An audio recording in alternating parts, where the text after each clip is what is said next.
Dear students, today we are going to take up situations involving relative velocity among two particles traveling along a straight line with constant velocities. Later on, we'll be discussing relative velocity situations with varying velocities, that is, with either with constant acceleration or with varying acceleration, but along the same straight line. Of course, later on, we'll also be now discussing relative velocity concept in two-dimensional motion, that is on a plane, and also in space, which will mean that we'll be involving relative velocity vectors. Right now we come back to what we said, that is we are going to discuss relative velocity application on between two bodies traveling along the same straight line with constant velocities. Okay, now let's now start discussion. We'll just now do a brief revision about what we know already. Most of you would know all this, whatever we are going to talk about already. Anyway, now take it as a kind of a revision. Now, assume, let us say now a bus is going along a straight road. This is a bus. This is a bus which is B, which is moving along the straight road with a velocity, let us say 40 meters per second. So when we say this, what we say is VB equal to 40.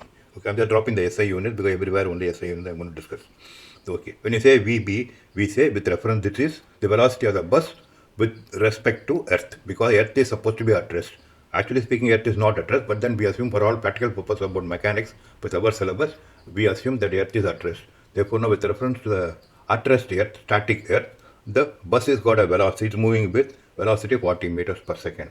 Now, in fact, we can actually write it as velocity of bus with respect to Earth, that is E, equal to 40. We could have written that. By every time writing with respect to Earth, because whenever we say velocity of waves, velocity of a cyclist, velocity of rain, etc., it is with respect to the static Earth. Therefore, we just drop that particular every time writing that particular E. We just simply say as velocity of bus equal to 40. Now, sometimes we also call it absolute velocity of the bus. Even though there's nothing absolute about it, it's still relative to the Earth, whereas we still call it as absolute velocity of the bus is 40 meters per second. Now, suppose there is another car which is moving along the same straight road. Let us say now there is a car and is moving along the same road with, let us say, 10 meters per second constant speed. Then, with respect to the car, the bus's velocity will be lesser because both are traveling on the same straight road. Now we say that velocity of, in which case then we write that velocity of bus stroke car means velocity of the bus with respect to the car as viewed by the car, observed by the car, or in effect it means that as if the car is at rest, which we say is equal to 40 minus 10. In other words, we say this is equal to velocity of the bus absolute minus velocity of the car absolute with reference to Earth. That this is the formula for relative velocity. That is, velocity of the bus with reference to car means velocity of the bus minus velocity of the car. Now, what is the meaning of with respect to car is again like this: as viewed by car, observed by car, reference to car, apparent to the car. It all means that as if the car is at rest is the meaning. As if the car is at rest. But then the car is not at rest. Car is moving with 10 meters per second. Therefore, now how to make it at rest? If we have to apply opposite velocity to the car of the same as 10 meters per second. That is, it has got a velocity, absolute velocity 10 meters forward. Then you apply a backward velocity of 10 to it. Therefore, it now becomes velocity of the car becomes rest. That is, as if car is at rest means you make it at rest by means applying a negative velocity 10. Negative velocity Vc, that is Vc minus Vc equal to 0 you are making. Now, once you are applying this negative velocity to the car, you have to apply the same thing to all objects around it, all objects on the Earth, all objects going around in space. Therefore, you have to apply equally to the bus also. Velocity of the car negative, okay, is equal to 10 meters per second negative. That means, therefore, that's the reason why we say 40 minus 10, right? That means that's why you are applying this negative velocity to the bus. Therefore, it becomes equal to 30. Yeah, this we know. As I said, now all of you would know this, but we're just now doing a revision. Now, it's like this. Take for example, then we can answer all the questions assuming that the car is now at rest. Now this actually becomes a situation like this because now you apply negative velocity. Now the car is having zero velocity, it is at rest. Velocity equal to 0. Therefore, now the bus is moving with a velocity of not 40, now it is 30. Now, supposing now at t equal to 0, now the distance between car, because now the distance doesn't matter for relative velocity. As viewed by the car, doesn't matter where the car is. It can be behind, forward, 1 kilometer away, etc. Doesn't really matter. But as looked from the car, now the bus's velocity is 40 minus 10 equal to 30. Now, at t equal to 0, let us say, at t equal to 0, now position was, the car was behind the bus at how much, let us say 400 meters behind. This is at t equals 0. Now, you can answer any question on the motion of the bus, and also no distance between the car and bus. Now any kind of a question by not taking this particular situation related to the car, where now you have now made the car velocity equal to zero. Now it is much more convenient because you can analyze the motion of a single object much better than get confused by means of analyzing situation when now both the objects are moving. Understand? I just repeat now. It is much more convenient, much easier to analyze the motion of a single object as against the simultaneous motion of two objects. Therefore, now you have made this as related to the car. You have now made the car velocity equal to zero. Therefore, now as you know the car is now becoming zero, then the bus is having only velocity. Therefore, you can analyze the motion of a single particle much more conveniently because you are used to it. Now, as I said, now let us say now at t equal to zero, now the distance between the car and bus is 400 meters, car is behind. Now, we can ask a question, after what time the distance between car and bus is going to be 1000 meters. That means the question is, after what time? At t equal to 0, it is 400 behind. After what time, now the distance of the car from the bus is going to be 1000 meters. Okay, therefore now what we say is, now there are no relative velocity wise. What we say, now the car is at rest, therefore now what is now the displacement of the bus with reference to car is nothing but, because car is now at rest. Okay, therefore now we say now 30 is the speed into t is going to give how much? Now we wanted 1000, that means now another 600 more it should actually now travel. Now how did we actually now do it now?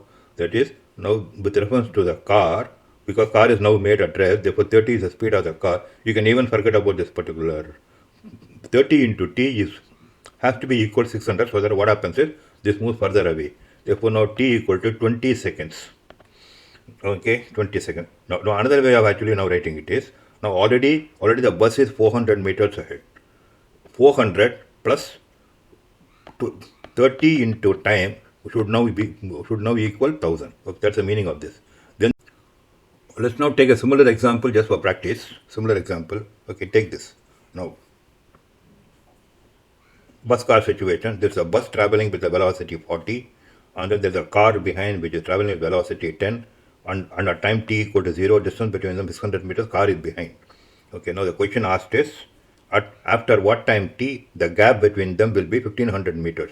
Right now it is 600 meters. Therefore, then how do you apply by means of the relative velocity? What you learned is, therefore apply now relative velocity method, which means now make the car at rest. Therefore, velocity of bus with respect to car now becomes 40 minus the velocity of car, which is 10 meters per second.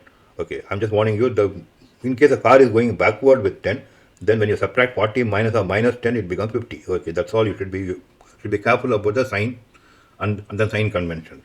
Okay, forward going is plus means, backward going is minus. Okay, now in this case it is forward going, therefore this is now becoming 30. Therefore now the question is, what is the first question? At what time t the gap between them will be 1500. Okay, right now it is 600. The 600 plus 30 times t, because uniform velocity, you can multiply velocity into time to get displacement. 30 into t should be equal to 1500, what we want, but already it is now 600, therefore it is t equal to 30. Then look at the second question. By that time t, what is the distance traveled by the bus? Now it is absolute distance traveled by the bus. That means in time t equal to 30, then how much will be distance travel will be? 40 will be the absolute velocity of the bus. Therefore 40 into 30 should be equal to 1200. Understood? Okay, fine. Now, as I said, now this situation about a constant velocity along the same straight line is a very simplistic situation. Therefore, now there is really no need to apply the relative velocity concept to solve such kind of problem. Now, the only advantage what you have got in the relative velocity is that you are making one of the bodies to be at rest. Therefore, you are analyzing only the motion of a single body, which is much more you are used to it, which is very convenient. That's the only advantage. As such, mathematics-wise, it becomes very, very simple exercise. Even if you don't apply relative velocity, you can still solve by the so-called long method. I use the word long method. As such, it's not a long method. It is also very short, very convenient. But then it is a formal method without the relative velocity. Absolute velocity situation you can also apply, because bus is going with 40 and the car is going with 30, and right now it is now 600. After what time it will be 1500 can be easily analyzed even without applying relative velocity. Okay, now let's try the long method, so-called long method. Now it's like this now. Okay, this is 40 and then 10. Right now it is now 600. Now in all these cases, it is better that you adopt a coordinate system, that instead of not talking about displacement might actually be confusing to you because of the distance between them at t equal to 0 is already 600. Then you would not know whether if you use the displacement equation, whether you have to account for 600 earlier or how. Therefore, always now it is much more convenient if you adopt the x coordinate system. Assume this is now x axis, therefore now coordinate. And also while assuming the coordinate system, you can also assume that whichever is now towards the leftmost side, assume that as origin because you are more used to assuming that the x-axis is positive when it's going towards right. Therefore, don't confuse. You can also assume this is going to be the x equal to 0 origin, and then you have to define the coordinate of c as minus 600. Therefore, why have the minus difficulty? Therefore, it's always much more convenient. Doesn't matter. You can solve the problem mathematically by means of analyzing in any manner. Whereas it's much more convenient and then less error prone if you assume the leftmost item as a origin coordinate x equal to 0 at time t equal to 0. Therefore, now assuming that, let us now put this x equal to 0. Then at time t equal to 0, what is the x coordinate of the bus? 600. Therefore, now you start writing the two equations. What is that? First is now coordinate of the car at any time t, okay, which is going to be 10 times because 10 is the velocity into t. What about xb is already now 600 is a coordinate plus 40t. Therefore, now what is your requirement is now you want xb minus xe to be 1500. So you have to solve for this t. That means now 600 plus 40t minus xc. xc will be 10t will be equal to 1500, which gives you t equal to 30. Now same answer. Now then the second part of the question is the same as what we had done earlier. At t equal to 30, what is the displacement? How much distance the bus has moved is its absolute velocity 40 you have to take and 30 equal into 1200. Therefore, now you can imagine now both the relative velocity as well as absolute velocity seem to be more or less the same kind of easiness. Why? Because this situation is constant velocity. There's no confusion. Only thing is you may get the advantage of the relative velocity approach if you are dealing with problems involving accelerations also. That time you will find that instead of writing now two equations and then solving it, it is better to actually make the car at rest and subtracting the velocity and acceleration from the bus. Therefore, we make it related to the car and then treat it as only a single particle moving with constant acceleration. You are used to it. Therefore, that becomes much easier. Okay, that's advantage. Therefore, as the velocity acceleration parameters become more and more difficult, then relative velocity approach is much better. Otherwise, there doesn't seem to be much of advantage of relative velocity if it is only a constant velocity situation, especially along the same straight line. If it is a two-dimensional motion and then vector approach, then I would definitely feel that relative velocity approach is going to be much more advantageous, as we will see later when we take up such kind of a situation. Okay, right now let's now continue some other kind of examples. Now, another type of problem, as I told you that there are going to be now a simple situation. There can be three kinds of very popular example types which come under this constant velocity along a straight line approach of two particles. Okay, one we have seen now a bus car traveling along a road. Then the second situation we'll be dealing with will be now swimming along downstream and then upstream of a river. Okay, because river is flowing, river's got a constant velocity, and the swimmer also will have a velocity. Therefore, this is called downstream upstream situations analyzing. We can do it. We will learn about how to do it with the relative velocity concept.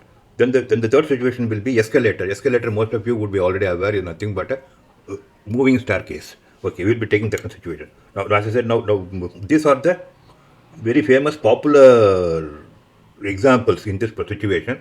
There could be more type of question which you will come across. But as I said, now once you know how to tackle this kind of popular type of question, you would know how to solve any kind of a question on this. Okay, let's now take up the swimming case. What happens? How to apply? Now the river is flowing like this towards the right. There's now the river banks. And then the velocity of the river is in this interpreted example is given as 10 meters per second. It is flowing towards the right. And then this is something called this particular term you have to now learn. Now it is usually given in the problem the velocity of the swimmer in still water. What is meant by still water mean? Still actually means at rest. Therefore, if the water is at rest, that is, if the river is at rest, then it is called a velocity of the man in still water.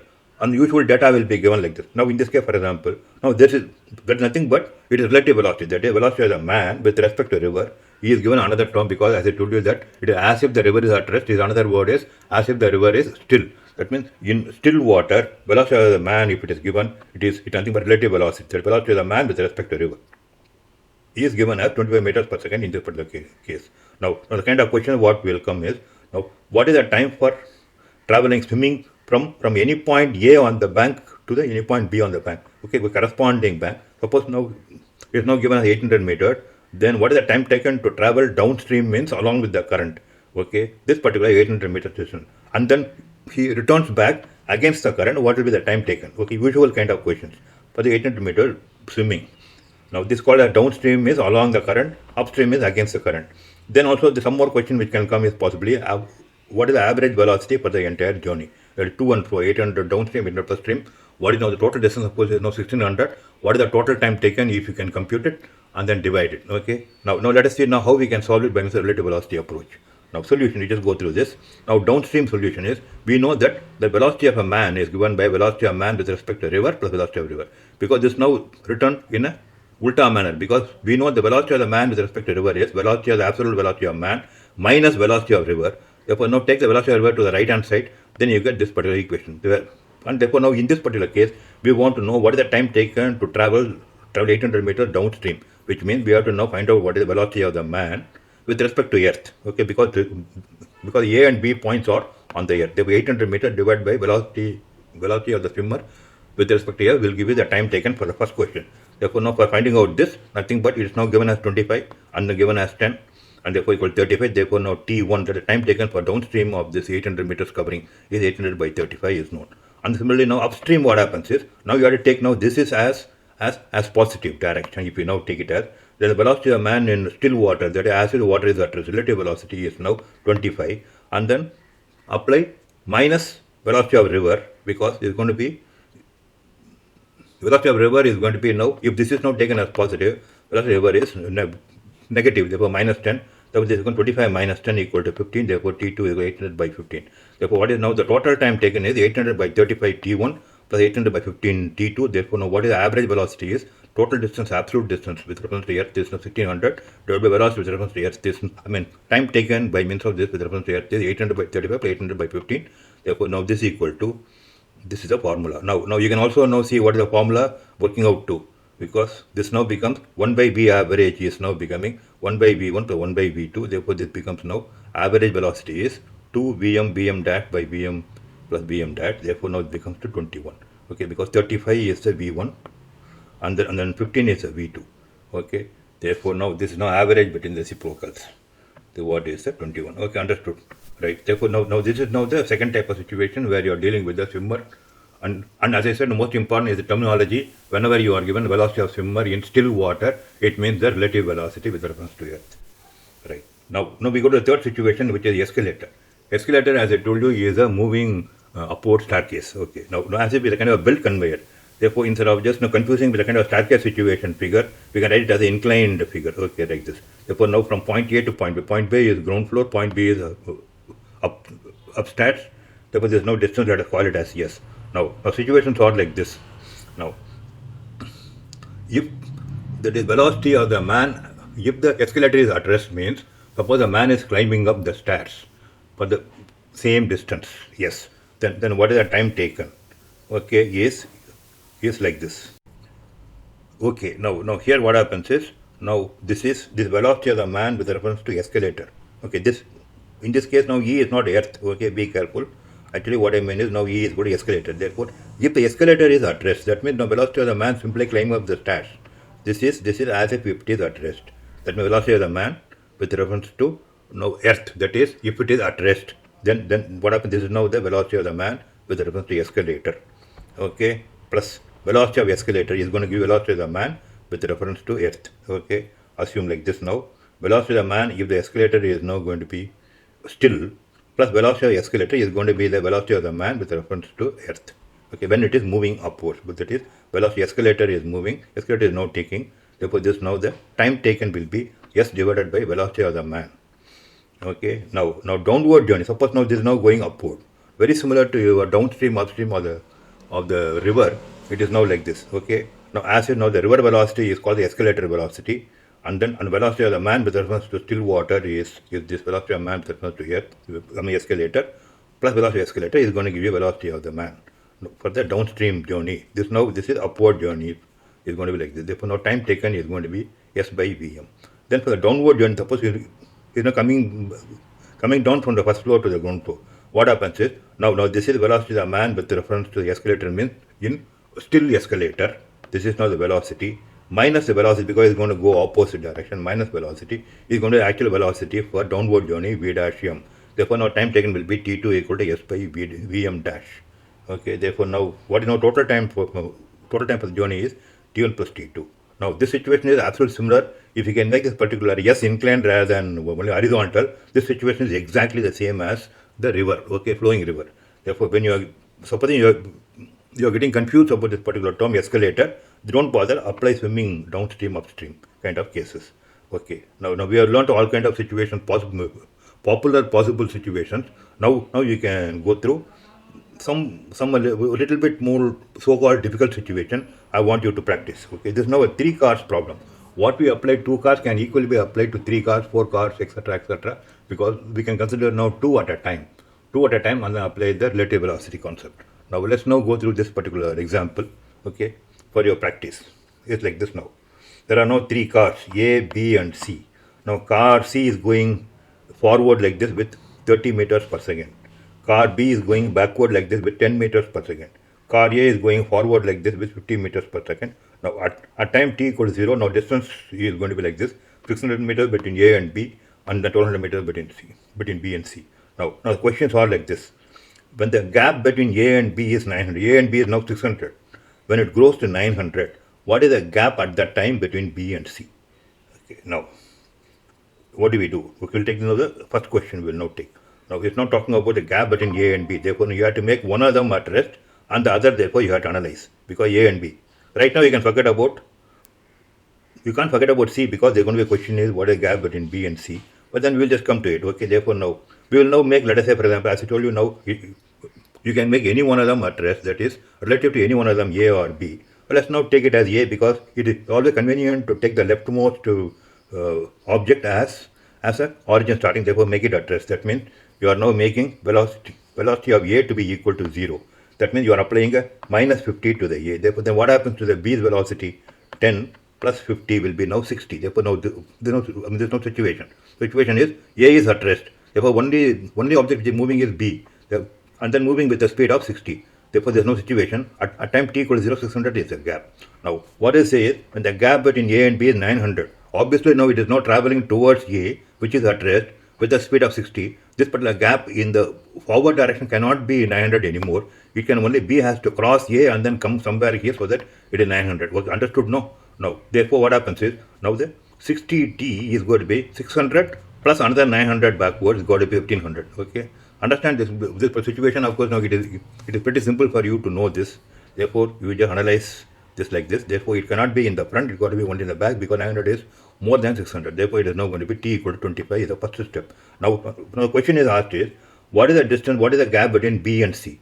Therefore, now what happens is what is the question is at t equal to 25. What is the gap between B and C? Therefore, now you are analyzing between B and C. Just forget about A now, and then you have to make any one of B and C at rest. And the more convenient is to take the left fellow as at rest, therefore B. Therefore B is at rest, therefore what happens? You are making now B equal to 0. Now how do you make it B equal to 0? Go back to original data, that is absolute velocity. Therefore 10 is the velocity of B. You have to apply a forward direction 10 here, which means now the C's velocity becomes 30 plus 10 equal to 40. Therefore now B is at rest now because 0, and then this C is getting 40. Therefore now the question is, what is the gap at that time t equal to 25? Now already at t equal to 0 it was 1200, which is marked here. What will the gap will be? 40 into 25 more, that is 1000 more, therefore it will be 2200. Understood?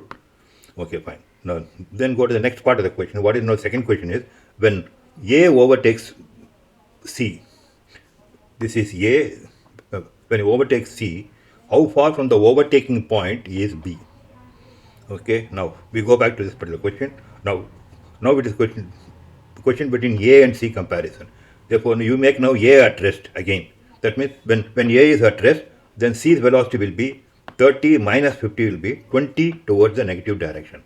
Okay, therefore now it's like this now. Therefore 20 towards negative direction. Therefore now this is now 0. A is now made 0.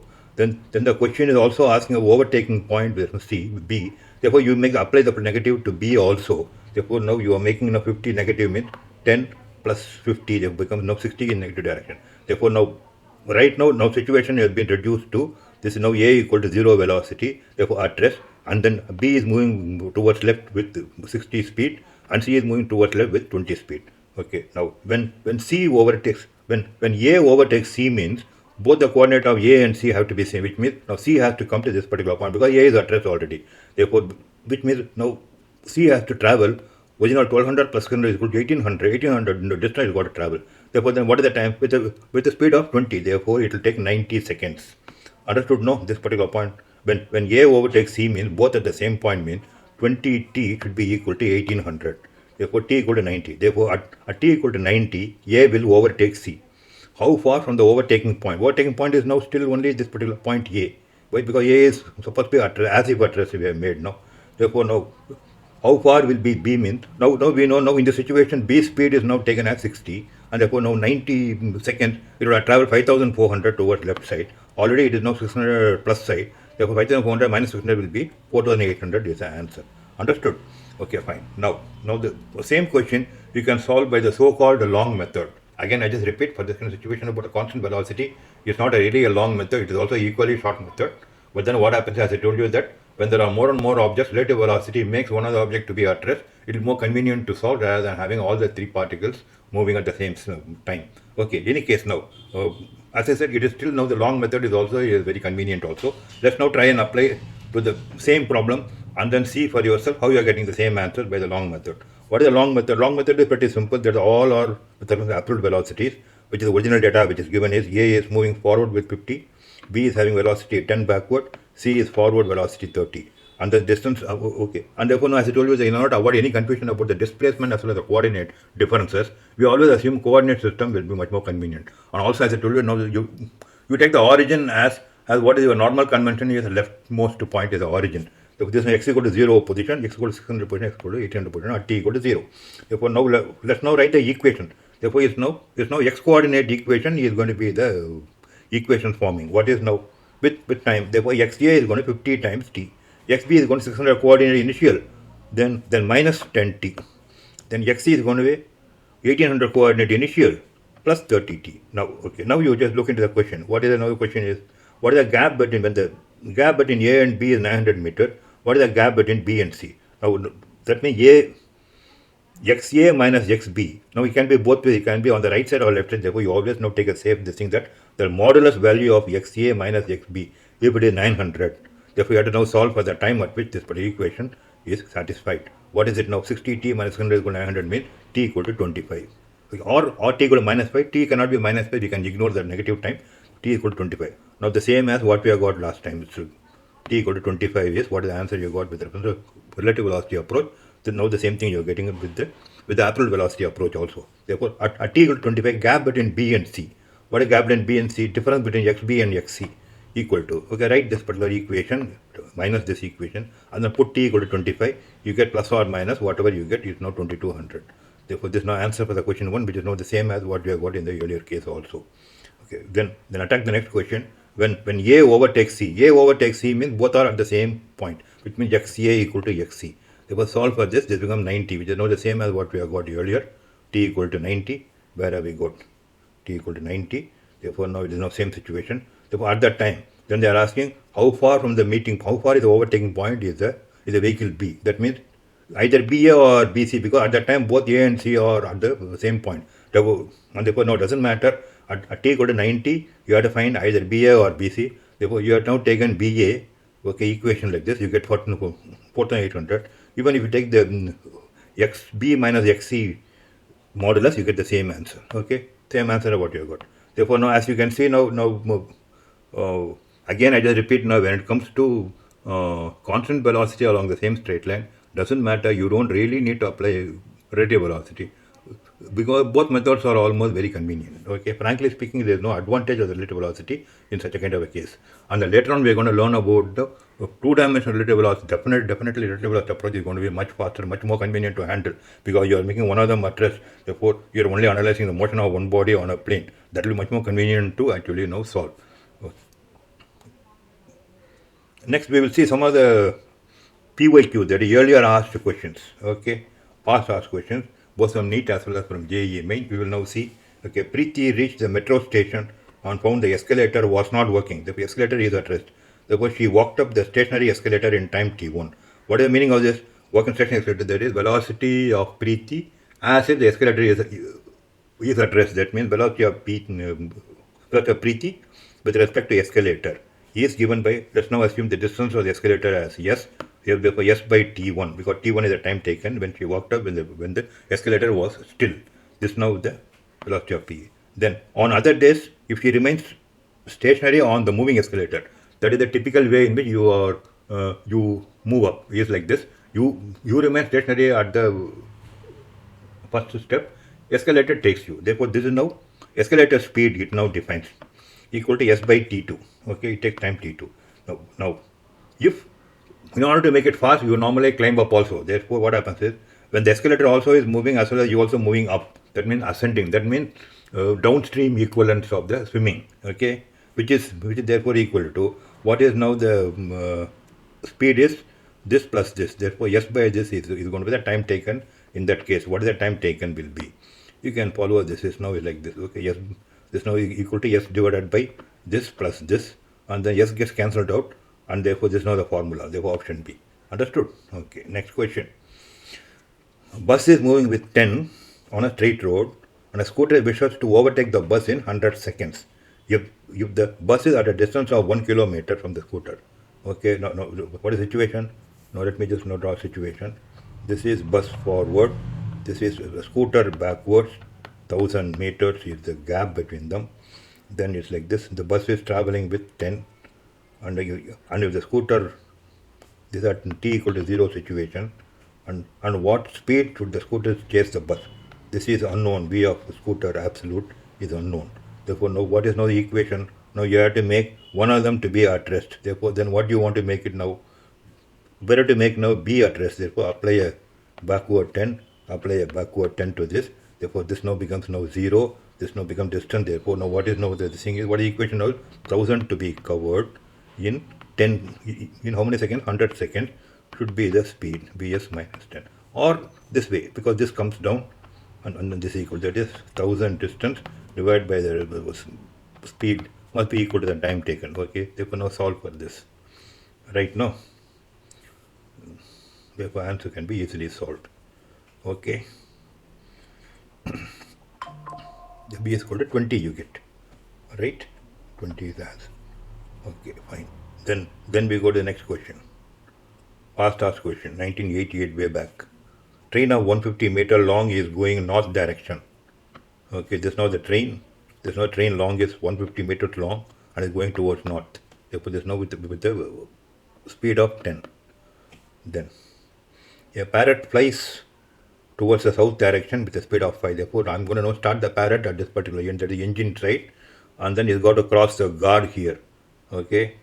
Therefore, now the time taken to cross the train is, the meaning is, starting from the engine, how much time it crosses the guard. Okay. Therefore, now this is now the data. Therefore, now we now make the train at rest by applying opposite 10 to this. This now becomes 15. Therefore, now 1500 by 15 means 10 seconds. Easy. Correct? No? Understood. Okay. Therefore, as I said, now the pretty simple examples, but you may get slightly complicated maybe in the exams, or you may not get this kind of a variety. You may get more on a two-dimensional plane motion, relative velocity, or most likely that is motion along a straight line of two particles with constant acceleration you may get. That is more likely to get, especially that is free fall under gravity situations of two particles. One stone is thrown upward, one stone is thrown downwards, and then when do they cross? What is the distance between them at any time t? Such kind of a cases will be much more amenable and then much more convenient to apply the relative velocity concept. Okay, yeah. So then, thank you so much.